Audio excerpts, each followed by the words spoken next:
there, it's Christy with Life in Specs, and it looks like we have Claude right behind me. She might want to sit in my lap for this video. That's okay. Here she is. Isn't she beautiful? All right, now you've seen her. I'm here to talk to you today about my minimalistic makeup look. I like to use as few products as possible to get a reasonable look because, number one, all of these makeup items are expensive, and number two, it's hard to find all of the items that I might want to use in cruelty-free and fairly non-toxic versions. I've done a lot of research on the products that I do use, and they're working well for me. I've been using the same routine for a long time, and I enjoy it. And I think it gives me a reasonable look that I'm not wearing too much makeup and I'm not wearing none. And that's kind of my goal. The product that I use as foundation is this Alima Pure foundation powder. It is the best one that I have found for my skin. It is cruelty-free. It has only very healthy and simple ingredients in it. I don't really like the feeling of liquid foundation. I keep trying liquids because I hear that as we get older, it's better to have something more fluid and moisturizing on our skin, but I just can't make it work for me. And I find that this powder works quite well over a face oil. I like to use rosehip oil or the Mad Hippie antioxidant oil, and I put those on and let them sink in for 15 or 20 minutes, and then I apply this powder with a powder brush, and I find that it makes a better finish than if I try to apply this to extra dry skin or to damp skin when it kind of clumps up and gets weird. I do tend to have very dry skin, and so all of these products may not work if you have super oily skin. However, I think this would still work if you had oily skin. You just maybe wouldn't want to put quite as moisturizing of a base underneath. My color for this product is Neutral 1. I don't know what your color will be, but the cool thing is that you can order samples from the company and they are very inexpensive. I started out, I think I ordered 5 samples the very first time, and in fact I ended up using Neutral 2 for maybe a year, and then I thought, you know, it's just not matching quite as well, and I think I'll try Neutral 1. And I liked it much better. It seemed to sit with my skin tone better. So I don't know if my skin has changed a little bit in color or if it was just that Neutral 2 seemed to be the best, but when the time came I was willing to take a risk and it turned out even better. Then I use this blush. I tend to like sort of a flushed cheek sort of look. I'm really not into bronzer.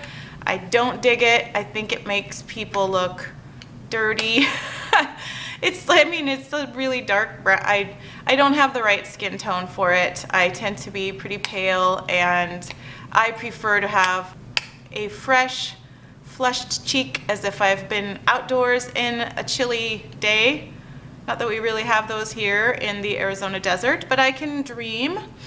That's kind of how I want to look. And so I just use a pink blush. This one is by Physicians Formula, and the color is Natural. There you have it. All of these products are cruelty-free, and they rate fairly well on the Environmental Working Group's database, which talks about toxicity in products and different chemicals that you might not want on your body. I believe that all of these are a 2 or below, and the lower numbers are better on this scale, and so I'm doing pretty well.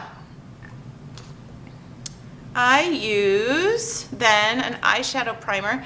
I find that in the heat of the desert my eyelids tend to get really oily, and I don't like that. It makes me feel all gross, and I don't like to even blink when my eyelids are sticky.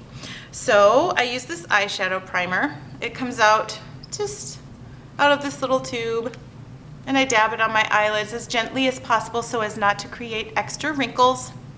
And then I let it set up for a little while, and then after that I can apply my eye makeup. This is by Wet n Wild, and you can even see, I'll see if you can, the tiny little rabbit there that says cruelty-free. I love it. It's very inexpensive too. I think it was maybe $3.99. Then I curl my eyelashes, and I have a Shu Uemura eyelash curler that I got from Amazon. And then I apply eyeliner, and I'm really not very good at eyeliner. The one way that works well for me is to have a felt tip style marker pen and to draw right along the base of my eyelashes with it as evenly as I can. It makes it look as if I actually have some more eyelashes than I really do. My illness caused me to lose a lot of eyelashes, although thanks to treatment they are growing back. So I have some eyelashes now, whereas before I didn't. But this is a great product because not only is it a very skinny tip, so I can draw a very nice thin line, but it also has a growth serum in it. 2-in-1 Lash Boosting Eyeliner Plus Serum by Physicians Formula again. They are a cruelty-free company, so this was also not tested on animals, which is important to me. I got it in ultra black. Then I do some eye makeup, and I use this tiny little palette from e.l.f., which I think is a really good one. This one is Tantalizing Taupe. I got it on Amazon. I'll put a link down below to all of these products. And I use two different colors from this palette. I use the very dark color on the bottom as my eyebrow color. Again, with the illness, my eyebrows really got very, very sparse. But I found that it was enough just to take a tiny little bit of that and dab it on my eyebrows, and it made them look a little bit thicker. I don't really like eyeshadow. I feel like when I wear eyeshadow, my eyes look even tinier, and I don't like that. So I just use this very light color on the top, which is labeled Base. I use that all over my lid, and then I'm finished, because I find that that makes my eyes look the most open and the most alive and awake. I also have a problem with most eyeshadows because if you'll notice, I will show you this palette. Notice that most of the colors have sparkle in them. And if I only use sparkle for one day, that's most of the time it's okay. But if I use a product that has sparkle in it, my eyelids swell up and get all red and painful and itchy. In fact, that might be why my eyelids feel a little funky today, because I attempted a nice smoky eye yesterday. And not only did I not like how it looked in the end because my eyes looked so little, but also my eyelids are feeling weird today. And I think it's because I used two of the other colors from that palette, which ended up having sparkle in them. And I'm allergic to metal, and I think those sparkles are made from tiny little slivers of metal, which are not good for me. Sparkle might be okay with you, but it's a thumbs down for me. Since this palette is about, I think it's less than $7, I think it's worth it even if I never use the two colors in the middle. I usually do not use mascara at this point because for so long I didn't have eyelashes really, or very many eyelashes, and trying to put on mascara when you don't have eyelashes, it just gets all over your upper lid and makes a big mess. Also, I found that it weighed my eyelashes down because I have thin eyelashes, and so putting a coat of thick stuff on them made them heavier, and so they kind of drooped. I also found that mascara was kind of irritating to my sensitive eyes. I just leave it off and welcome the fact that my eyes are what they are. I can highlight them, but maybe on a special occasion I'll wear mascara, but I think on a regular basis I don't feel like it. Then I apply some lip balm. Actually, I probably applied this a long time ago because I can't go very long without lip products. My skin, as I mentioned, is very dry, including my lips. I really like this brand, which is cruelty-free and super natural, and they have lots and lots of different flavors. My favorite color is the black cherry, but I don't really love the smell as much as I love the smell of the grapefruit one. So I kind of vary back and forth between which one I order. If I'm gonna wear it by itself, I like the black cherry because it has it looks really bright, but it has a very, very gentle tint. You can't even really see it, but that's what it looks like. So it adds just a tiny hint of color, and I like that if I'm gonna be wearing it by itself.